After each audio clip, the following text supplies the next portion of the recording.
Has Upstream helped make your worldview bigger and older? Maybe something you've heard on the show has shaped the way you view your calling, habits, vocation, or recreation. We want to hear from you. Visit colsoncenter.org/up-listeners to leave us a short audio message. We look forward to hearing from you.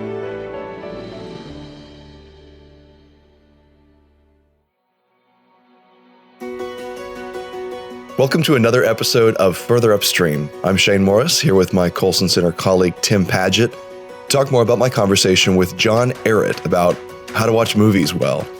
Tim, I love the irony here because your theologian's credentials suggest that you ought to have been participating in the last couple of conversations about theology and philosophy. But when I hear from you on a day-to-day basis, most of the time it's actually in the form of a text with a meme or parody of a movie, often like Star Wars or something. So if people don't see that side of you, I think this is perfect opportunity for you to show them.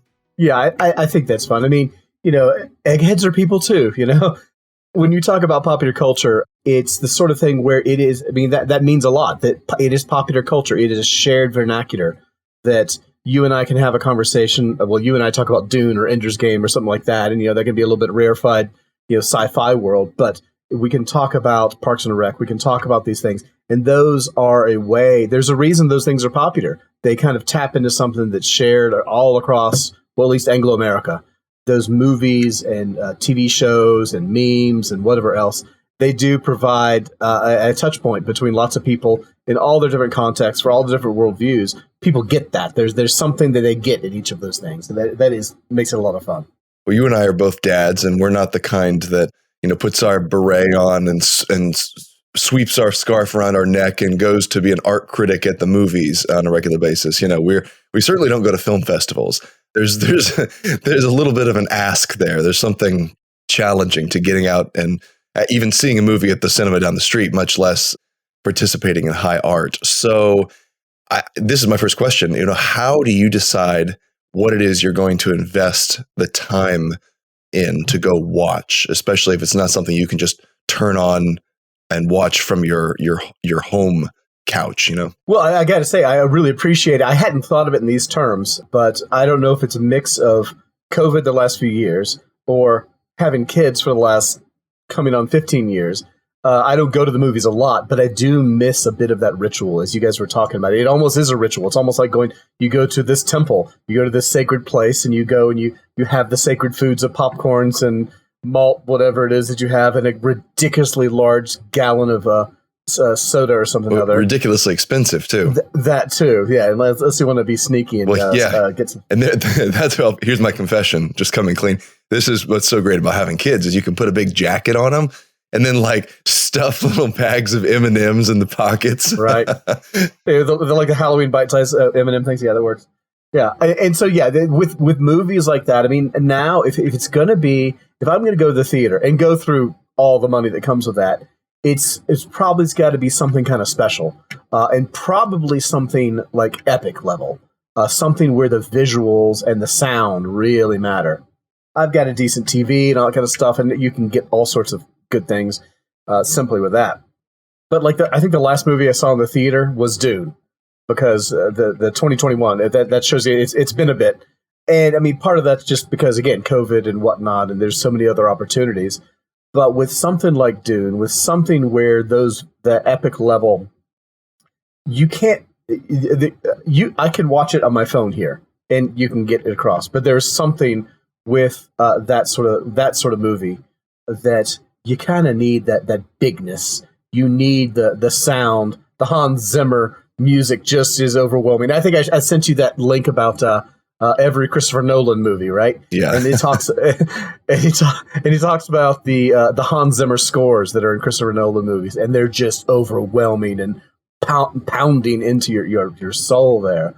So if it's gonna, generally I'm only gonna go to the movies. Maybe if it's like one of my kids' birthdays or something like that. Like they, for Father's Day a few years ago, took me to The Incredibles 2, which was pretty good. But that's more for the specialness of the moment. But I do miss that experience of you going in there and just the smell of the popcorn and the experience, and like you said, the lights go down and you feel like you're you're connecting with something great there. But I think just the exigencies of life have prevented me from doing that as much as I would like. It's an experience in many ways because it's like a relief from the distractions that constantly hound you. And you don't even know how vulnerable you are to all of them until you get into a building that's dedicated to this one form of entertainment experience, and the lights go down, and you get that little ad at the beginning that says, don't be rude, don't use your cell phone, don't keep your baby crying in here, whatever, respect everyone else's movie experience. And that's telling to me. I remember I went to see Dune in Orlando with a couple of friends. We met up there. I got home and I found out that Gabby had pulled it up on whatever streaming service it was available. And so it was immediately available on a streaming service. And I looked at it on our TV, right, which is the biggest screen in our house, but it was just so different. It was like, it was obviously disappointing to see it presented in that format compared to what I'd seen it in, because it's like in this IMAX theater, you had to turn your head from side to side just to even see the whole thing. And you go, this is Arrakis, We're nerding out at this point, but the power of the music, the power of the visuals, it really strikes you in that way. And this is one of the things that I thought of while listening to John talk in our conversation. And it's something that I didn't bring up, but it's worth mentioning. We talk a lot about the foibles and addictions and temptations and illusions of the modern world, right? But the modern world has a lot going for it as well. There are actually very excellent and exciting things that allow us to, I guess, express that image of God within us, to act like Him in ways, to create, to enjoy creativity, and then to do things like, I always think about scuba diving. Nobody before extremely recent in history could do what I do every time I put on my gear. Nobody before extremely recently in history could walk into a movie theater and see this kind of spectacle. And of course, we've lost a lot in the process, but that's something to be thankful for. And I guess to contemplate, because it's new and obviously humans are taking great meaning from it. I've seen great meaning conveyed through it in a way that previously only books and plays and things like that could do. Yeah, I think that there is something with the medium of cinema. An example I have is the movie The Mission from 1985, 86. The cross going over the waterfall. Yeah. I mean, it's got a very young Liam Neeson. It's got Jeremy Irons, unusually is in a good guy role. Usually he's a bad guy. He's a great bad guy. And Robert De Niro, and let me see, who else is just this great cast. But the visuals of it and the stirring music, and that's something that, okay, books are great. I love books. You and I read all the time, right? But there's something about having it in that medium, not just the visual element, but the big screen element, that's just astonishing. And it is just so moving, because it's not even just that you're able to see stuff like those falls down in South America. I've forgotten, but like Paraguay or Uruguay or somewhere there. And like you can see that the glory of it. But there's adding the music and the camera angles and all that kind of stuff. And I think you and John talked about how the camera is a character. And I forgot, it was some online thing I saw. It was talking about how different distinct directors, Alfred Hitchcock, Quentin Tarantino, how they use the camera to guide you along as a character. Like it was talking about how Alfred Hitchcock, it moves it as though it's a person, as though you are there. You're able to see stuff that you couldn't if you're just sitting in a room, because you get some distractions and whatnot. He focuses your attention. There is something. It is a remarkable art form, and it is almost not uniquely, but it is an American art form. It's an art form the Americans have dominated, for historical reasons or whatever. And it has been really impressive to see, like you say, that sub-creator aspect of being human beings and being able to take the goodness of God's creation and use it in a way. It's not only Americans. Like my favorite directors, like David Lean, guy who did Dr. Zhivago and Lawrence of Arabia. They're not Americans, but still, it's kind of distinctly American in some ways. When you talk about the camera being its own character, I see the parallel between that and the voice that an author chooses to take on in a novel. So often there's a kind of limited omniscience, and that's one of the voices that fiction authors will take on. There's several voices, and when an author decides to write in the present tense, like like Suzanne Collins did in The Hunger Games. It's so weird and difficult to get used to, but you eventually get past it.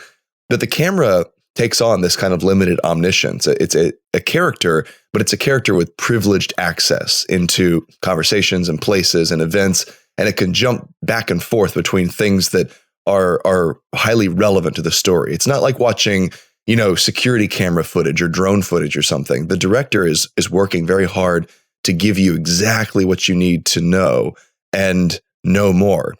And it's that winnowing process, I guess, that really makes the art, that enables you to focus in on what you're supposed to focus in on for the story to be told. And often there's another level of strategy to that, where stuff's going on in the background that you are subconsciously noticing, but you're not necessarily aware of in the foreground in the same way. And it just builds and works toward the grand vision. I'm in awe of the art form a lot of times when I see what someone has done. Like, you sit down and you think about for a moment what must have gone into a movie like The Dark Knight, which is, in my opinion, it's the unambiguously best superhero movie of all time. And ironically, it's not about a superhero. It's about a rich guy with gadgets, right? That's the joke about Batman. He's like, "What's your superpower?"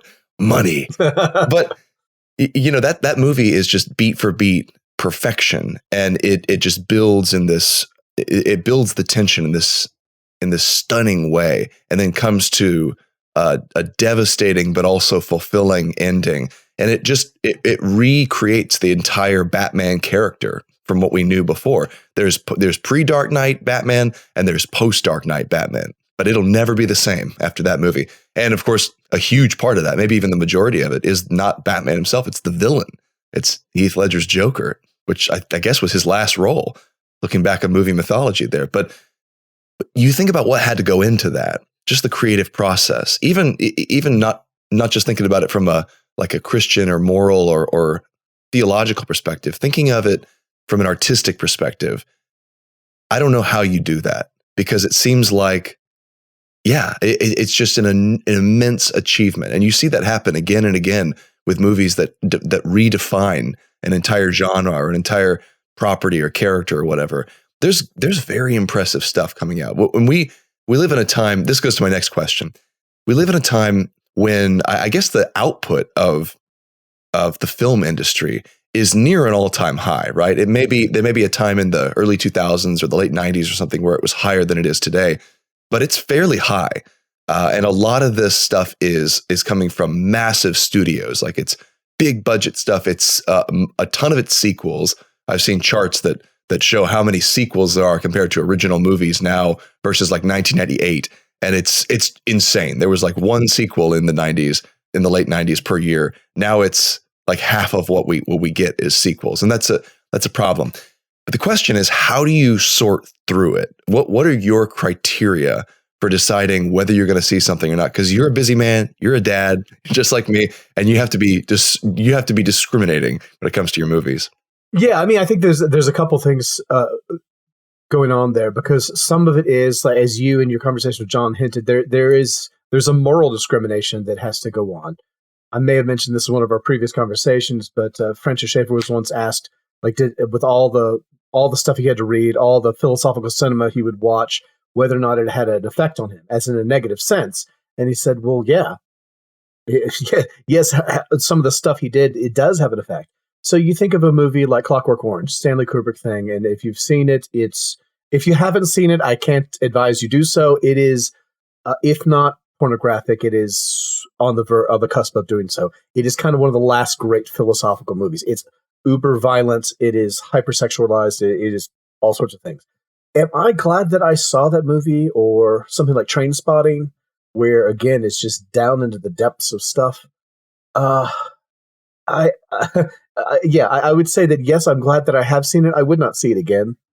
It's not the sort of thing you're going to rewatch Clockwork Orange. If you're going to rewatch Clockwork Orange repeatedly, you probably need some counseling. It's pretty intense.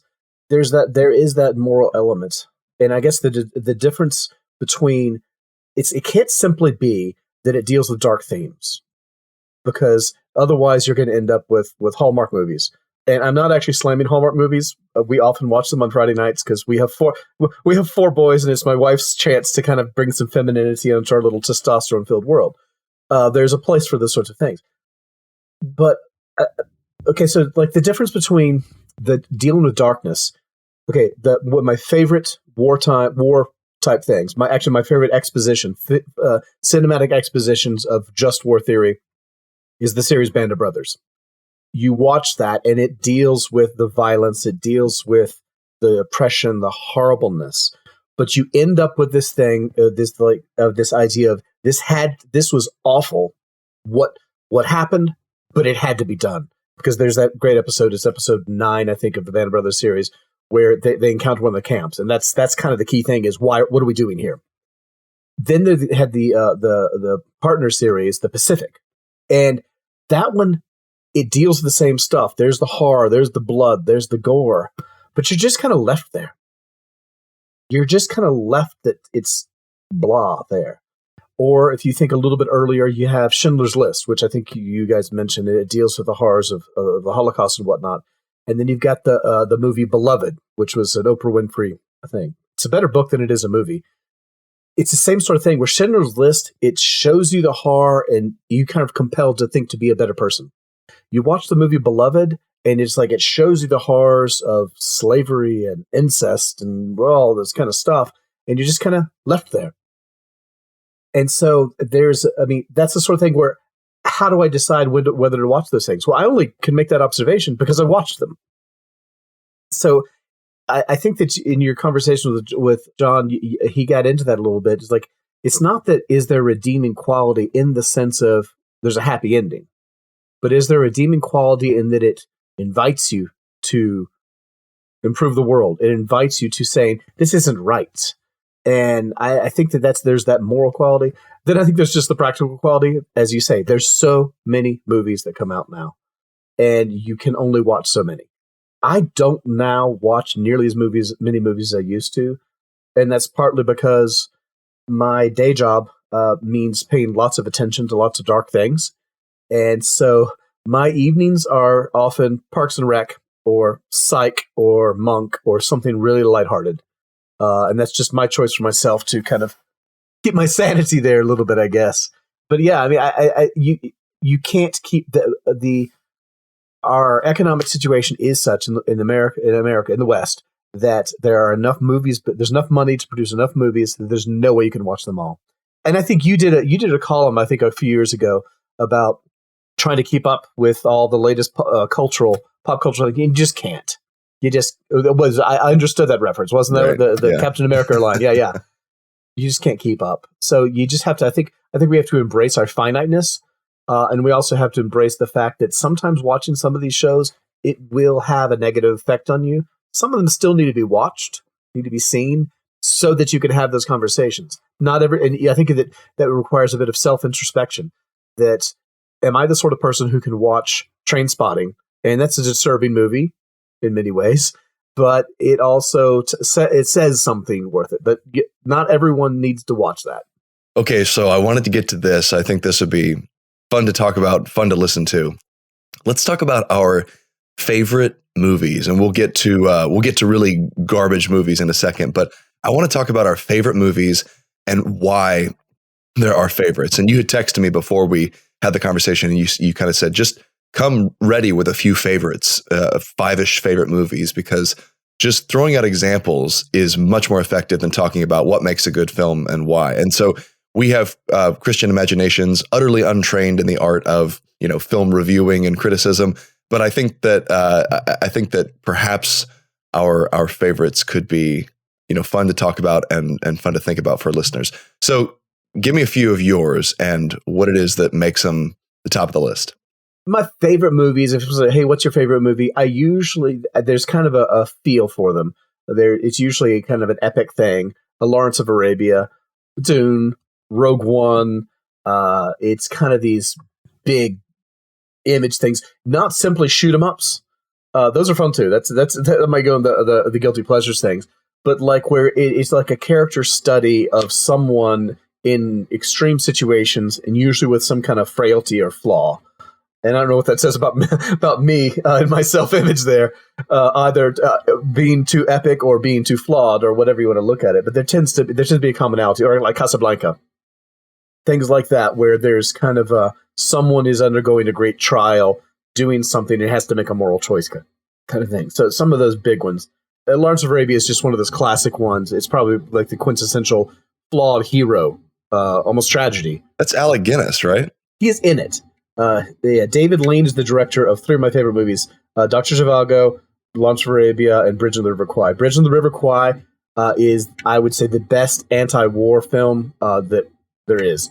It's a great. It's not a pacifist movie per se, but it's just the sense of futility of it all.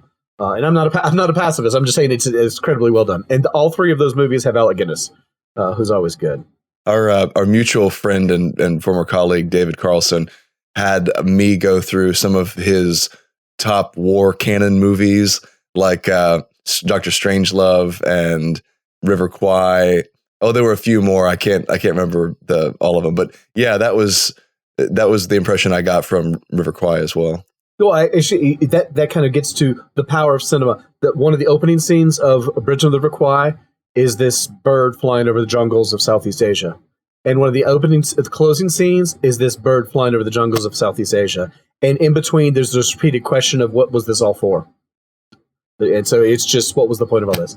That shows that they can have this great didactic thing. So things like that tend to be some of my favorites. My sons can tell you that the reason that I like Empire Strikes Back and Rogue One, they will quickly tell you, it's because Dad likes it because everybody dies or they lose or something like that. Well, movies where the bad guys win. I had a friend point this out to me years ago when we went to see Revenge of the Sith. So same series, right? The movies where the bad guys win, even in just like a temporary way, are very interesting, and they force you out of the mold in some fun ways. Well, yeah, like Alan Rickman playing these villains, and he's so good at playing. I mean, I forgot who had said it, but many people observed it, that villains are very often far more interesting than good guys. Good guys are single-minded, whereas villains have this texture. And I don't know if that says something about morality, or if it says something just about the genre, the medium of movies, that you can do more with a villain than you can with so that's kind of the epic thing. I do have the guilty pleasures. Again, I do have, sounds so strange, but I do enjoy Hallmark movies because they are sappy and predictable. Now. I know, man card right now. Yeah.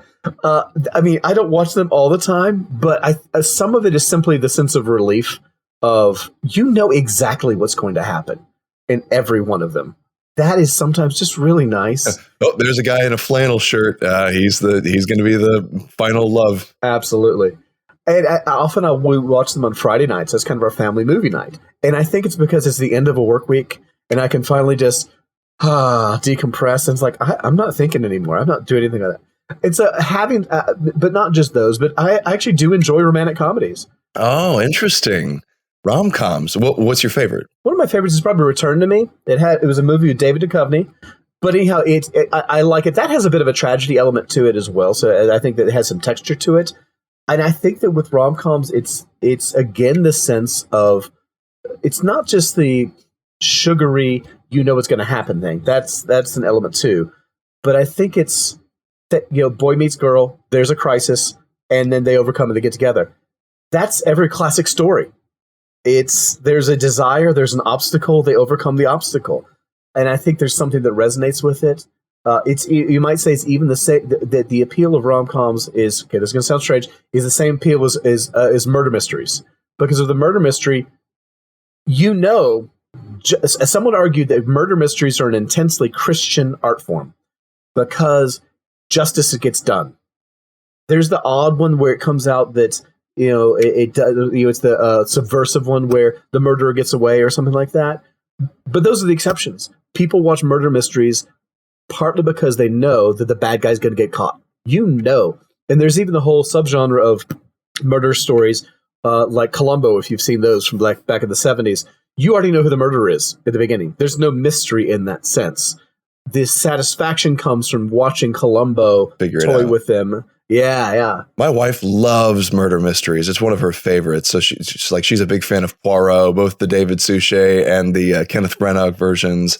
She really loved Knives Out, which kept me on the edge. Okay, that one kept me on the edge of my seat because it was like you don't know the end, And it just keeps subverting your expectations again and again and again and again until you finally get to the end. And the detective knows before you do.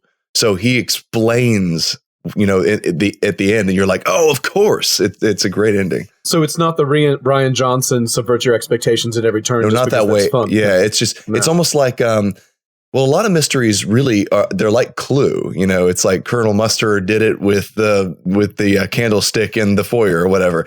And that's fun. The Kenneth Branagh Murder on the Nile was like that. It was just like exquisitely Clue. But yeah, I see the appeal. I love those murder mysteries. There is a moral order to the universe in those movies. Yeah.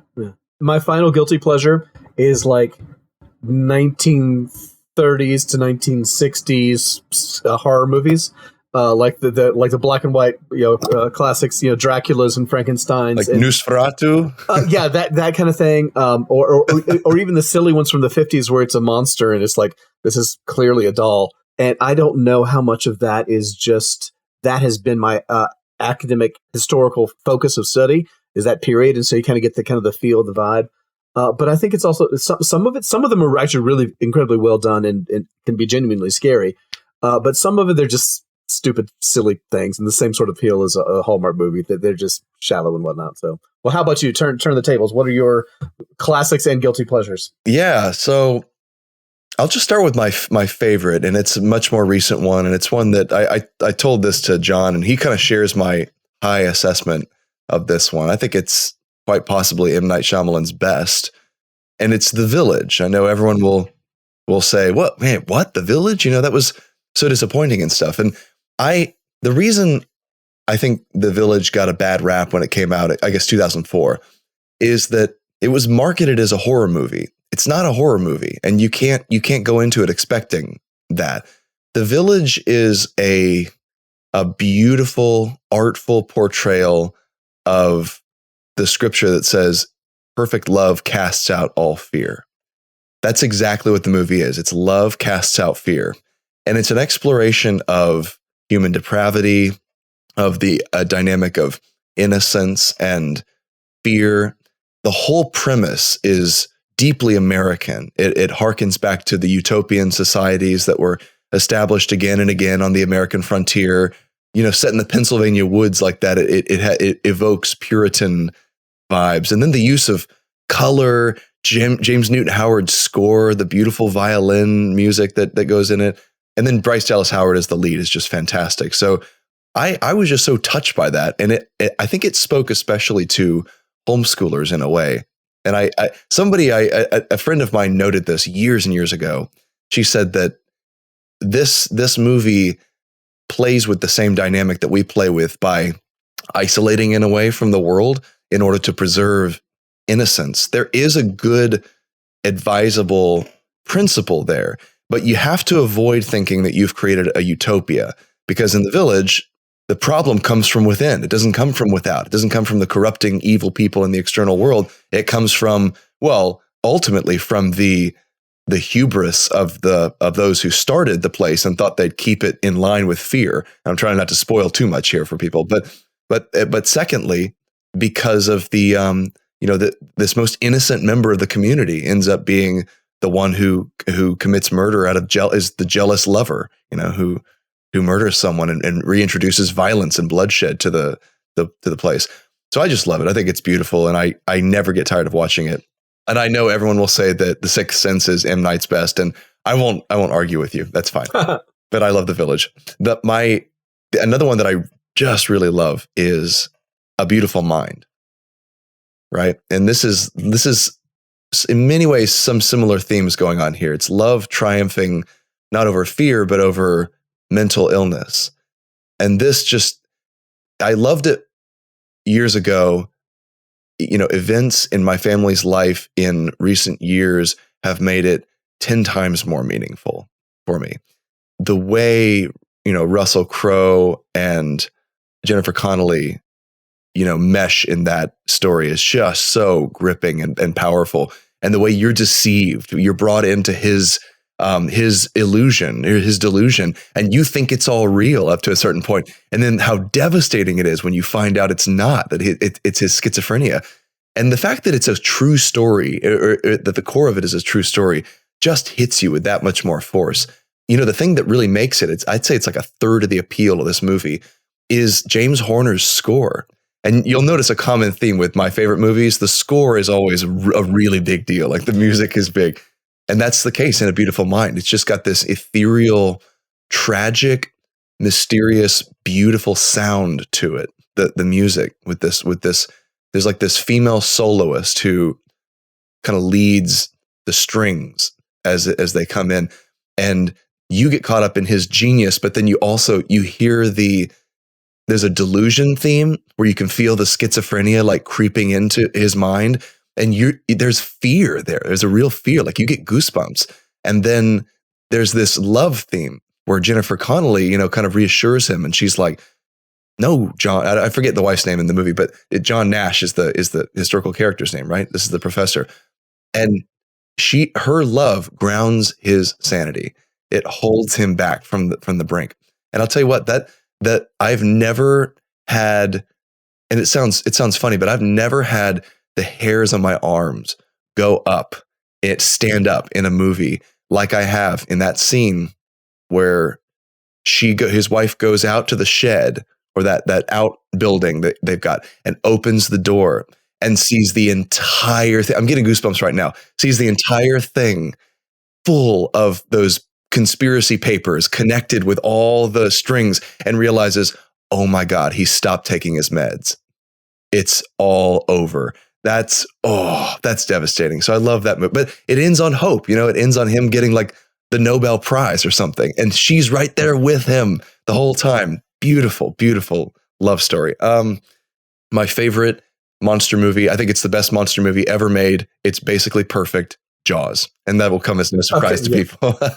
Like Jaws, the more you watch Jaws, the more you realize, I've probably seen it 25 times. You realize this movie is beat for beat. I mean, it's one of Spielberg's early popcorn flicks, right? This is beat for beat a perfect movie. There's not a single wasted moment, not a single wasted shot. All the dolly zooms are perfect. The music's perfect. You get you know how the strings, when you do a dolly zoom, the strings will go like, yeah. They do that several times in Jaws. And then Spielberg obeys the principle of a good monster movie, which is do not show the monster until the end, if at all, right? Because mystery is the scariest monster. Your plastic shark is not that scary. If you haven't seen I think it's Honest Trailers take on that, you should check it out. It's actually really good. Not only do they have fun with the whole thing, and they talk about the fact that this is just the best B movie, like monster B movie ever made. But they also say all it takes to make a great flick is one of the best living directors of all time, an outstanding score, an outstanding cast, and then it like lists off these things, and then the narrator pauses, like, "Oh, that actually sounds really hard." Yeah. But just like they really, for a monster movie, they have an astonishing cast, astonishing, like John Williams is in everything he does. And here, regarding scores and whatnot, I sometimes wonder, is John Williams just so good that he captures like that nostalgia, that stirring thing? Or is it he was the soundtrack guy for so many movies of our childhoods that we associate his music with nostalgia and whatnot? And it's interesting interplay there. Yeah, I think it's probably a little of both. He's conscious of what he's doing.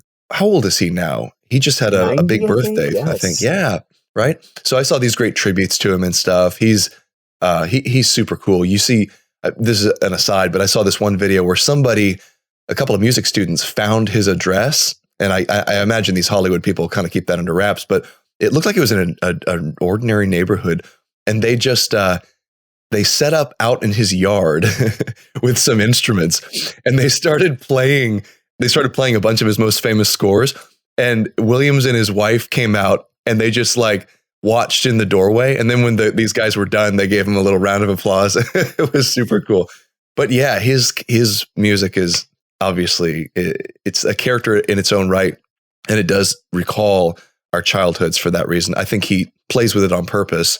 Like if you listen to the credits of the music for the credits of Revenge of the Sith, right? So this is 2005-ish time frame. We thought Star Wars was done at this point. He does a full parade of all his best Star Wars themes. And he brings in those old, strings from A New Hope, the strings pit that sounds like it was recorded on vinyl or something. I mean, it is so nostalgic with the Princess Leia kind of theme. Yeah. I'll just name a few others without going into detail. I love It's a Wonderful Life. It's also a basically perfect movie in every way, and it should be watched on a regular basis, especially for men. I think this is one underappreciated aspect. It's a movie about meaning for men, and it's a very strong critique of individualism, of the idea that you have to do visible achievements in order to matter in the world and in life and to people.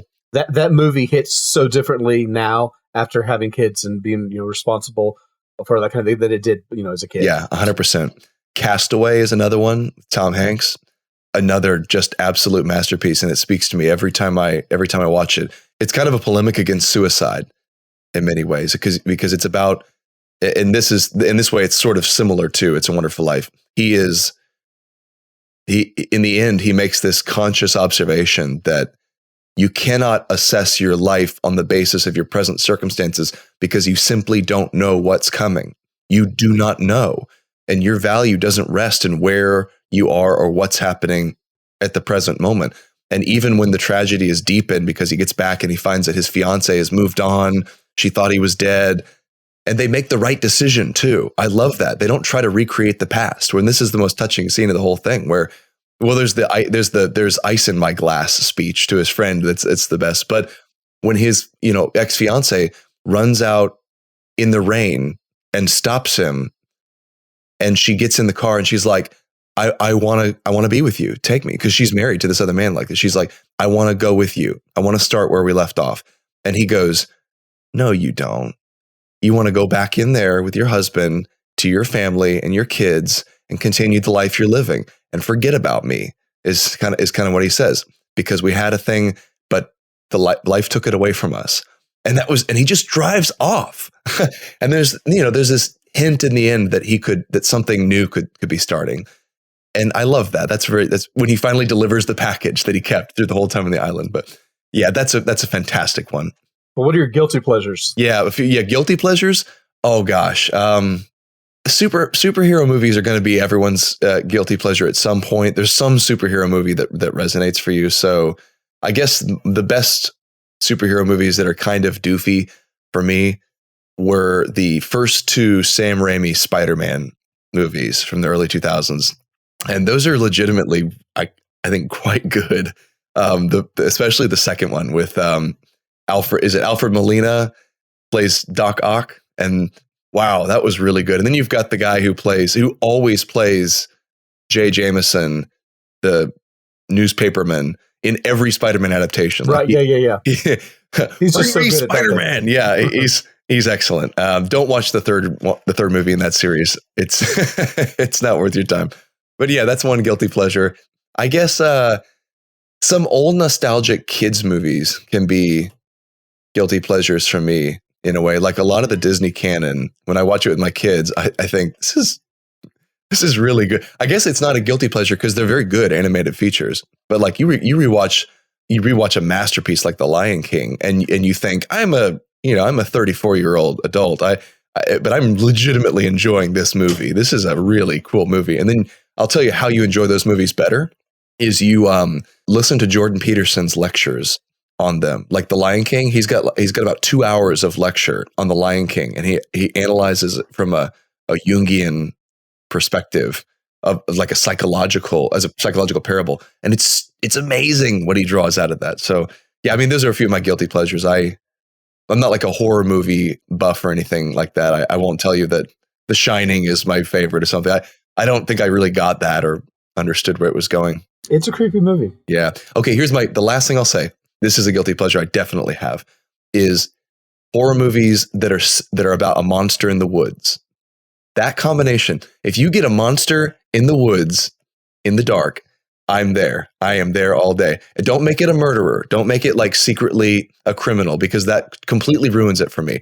I want it to be like a supernatural monster of some kind. There's a movie a few years ago, like 2 years ago. It was called The Ritual, and I'm not recommending it. I am not recommending it, folks. If you are that kind of person who can take that kind of movie and you're okay with a little bit of occult stuff, that's fine. But it takes a concept out of Norse mythology and uses that as the monster. So that's all I'll say. Anyway, I've talked enough. Those are some of my favorites and my guilty pleasures. Well, yeah, I think that we've been kind of talking more like pop culture movie stuff, but I think it's an important thing is a lot of Christians, they kind of have a contamination view of a lot of movies, and that, if it has something dark, then we shouldn't see it. And if you do that, you end up with this kind of sanitized view.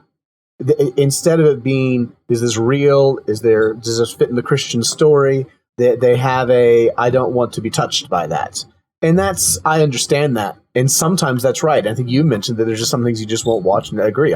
There's some things I won't watch either because of what the movie is or what it does to me in particular or something like that. And I think that having these great conversations about movies, it can remind us that how to think about them. You examine them. Even as I said in my notes, it can be easy to see the philosophical points of a philosophical cinema movie, right? It's harder to see the philosophical points of a Marvel movie, but they're there. There's stories that are being told to you. And I think that we as Christians can sometimes ignore those philosophical things in the popcorn movies because we tend to think of them as that's just popcorn movies. It's still telling you a message. There can be just as insidious or constructive, as the case may be, a message being pushed to you and your kids by something you just think of as a popcorn movie, just as much as there can be with somebody that's intentionally and sometimes pretentiously pushing an overt philosophical thing. And I think that's something we got to bear in mind in these things. Yeah, you absolutely see that. One of the last movies I saw in theaters, most recent movies I saw in theaters, was the new James Cameron Avatar, which is like 4 hours long. And it did not need to be that long, and it could have been cut down, and that was its greatest flaw. But there's a lot going on in a movie like that, besides just the 3D spectacle. It's not, in many ways, it seems like the spectacle is the horse that's drawing the cart. But Cameron is a smart guy. He's trying to say something with that, and there's like an environmental parable going on there, which I really resonated with. I thought it was the whole idea of the despoilation of the pristine wilderness. There's a parable about like imperialism and colonialism going on there with the despoiling of the pure and pristine tribes. And there's the kind of the noble savage thing comes out.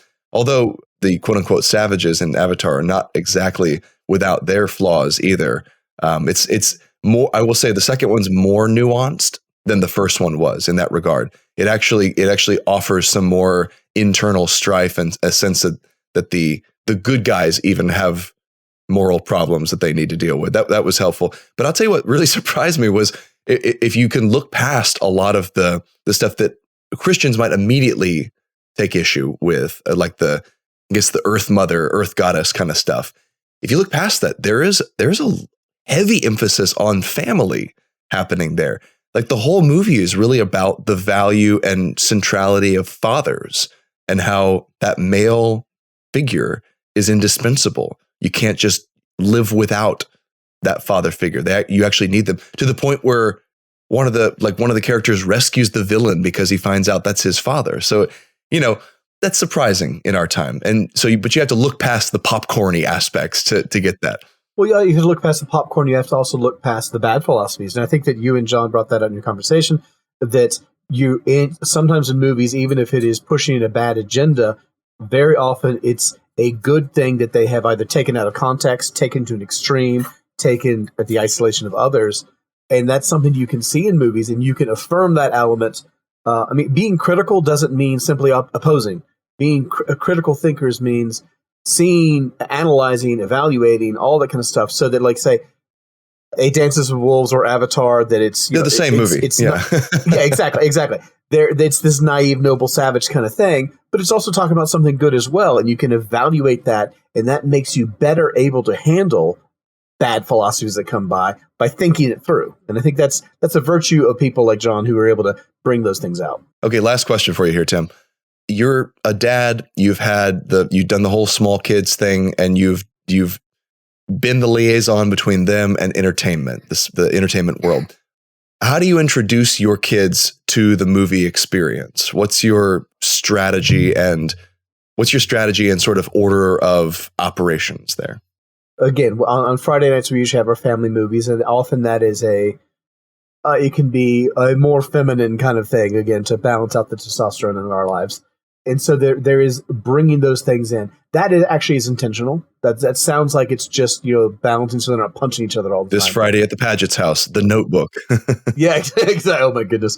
But yeah, so having those things, it's to introduce them to that aspect of life, because they're small boys and they're like, ooh, girls are icky. I mean, they're getting over that as they're getting older, but they need to understand that's a key part of life, and that's a very important thing to do. So it's kind of introducing them in stories to the things that they don't immediately see in their lives, and so it's like you have to think through, what can they see, what can't they see as kids. I don't want to contaminate them with stuff, but as they get older, kind of gradually, it's that inoculation concept, like gradually building up stuff, whether it's a type of element of life, like romance, like fear, like whatever.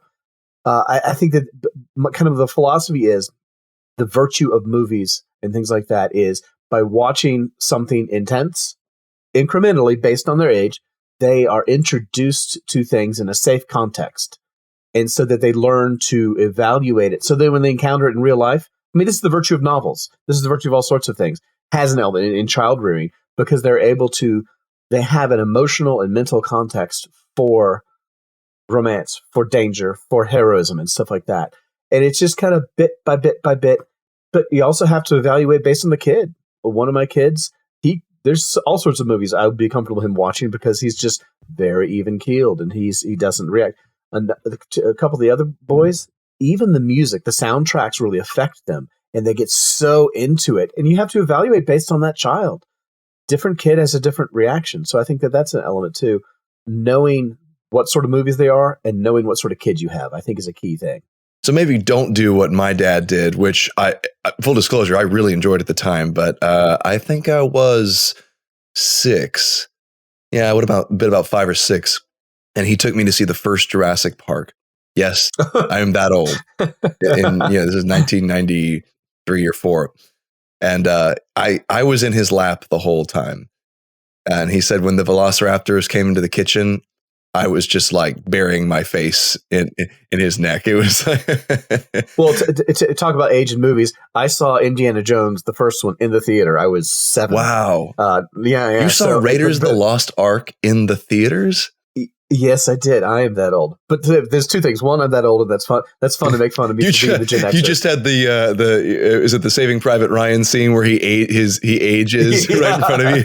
Exactly. Right. I know, when you said it was you were that old in 1993. I graduated high school then. Okay. But yeah, when you think about the face melting scene in Raiders of the Lost Ark, which is an amazing bit of special effects, I was 7. And I don't remember nightmares about it. That may say more about me than it does the movie. But yeah, having that filter for your kids, you don't want to so protect them that they don't know anything. But on the other hand, I mean, you don't want to just, let's be exposed to life. These are small people and these are in our charge and we need to care for them. Yeah, for me, the biggest thing has just been answering questions, being there to talk with them. It's just like I go with my gut on what's appropriate for them and when. And then I just sort of, when they want to ask a question about the meaning of something or what someone said or what someone did, or is that okay? Is that not okay? Why is he the bad guy? All that kind of thing. Just there, talk through them with it, and then help them to understand that there's a moral fabric that's being woven here in front of them, and that they're being asked to buy into. And that's something that you get into more as you go on. But John talked about a series of, it's like a homeschool curriculum he went through on film as literature. And I don't know which one that was. I didn't go through that, but I did go through this one called Starting Points. And we went through various stories and learned how to, this was, back in mid to late high school, I guess. And we did this co-op thing, and Starting Points taught us how to analyze stories on a fairly rudimentary level, but to contrast messages, to ask, what is this movie telling me? What is this book telling me? What kind of message are they trying to get across? What are the potential lies or pitfalls here? Just to do that basic worldview analysis. And I think you do have to begin to inculcate that in your kids imaginations as they consume this stuff, rather than just try to insulate them. And then my message one of the messages I take from The Village is kind of that your kids will have to grow up and face the realities of the world. It doesn't mean you put garbage in their minds. It doesn't mean you expose them to things that aren't age appropriate. It doesn't mean that you expose yourself to that stuff. There really is some stuff that I'll give you an example. Game of Thrones. I've just said no. I've just said no to that completely because I know what's there and I know that that's not for me.